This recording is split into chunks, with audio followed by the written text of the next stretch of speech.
Okay, so what I'm going to do now is I'm just going to show you how we can quickly do a background when we're doing our Van Gogh pages, our Van Gogh art pages. We want to be able to create an interesting background.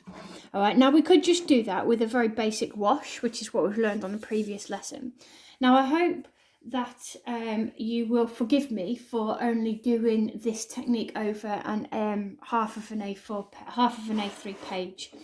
My worry is that if I do it over an A3 page, it's going to take quite a long time. You will do this across a double page spread, all right, which means that you'll do it across 2 A3 pages. All right, so what we're going to do is I've got myself a sponge. I have managed to find myself some textile white paint, which I'm going to have to manage with because I've run out of white, and I've mixed myself some blue. All right, so what I'm going to try and recreate is I'm going to recreate one of Van Gogh's portraits backgrounds. Now, we don't want it to be too defined, all right, at all. If it's too defined, it means that it's going to take attention away from all of the drawing and the writing that you've got on your page. Now, you'll notice here that I haven't actually washed the water. All right, the water that I've used from the previous video is blue, and I want to create this kind of wash background. All right, so all I'm going to do is kind of mimic these spirals with my wash. All right, and again, I've just used there the basic the water from the water pot. Okay, so I'm just kind of creating these little spirals, just like that, leaving some bits so that it's a bit darker than others. Okay, so I will do a very small version, okay, of what it is that I need you to do.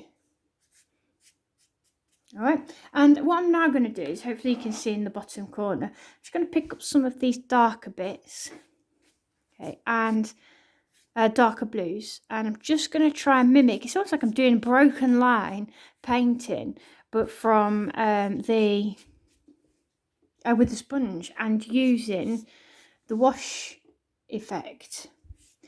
I guess you've also got here a little bit of dry brushing too, because you see here I'm not trying to kind of blend it in perfectly.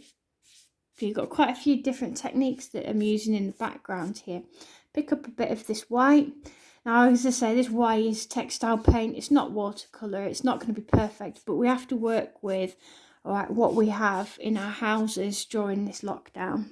Okay, so as I say, you don't want to be making your patterns in the background too well defined. They don't need to be too dark, because if they're too dark, you're not going to have we're not going to be able to see what it is that you're going to put over the top. Now, you could always stick things over the top, I get that, but you're just kind of mimicking his style. Now, it doesn't have to be this kind of blue. It could be any other colour.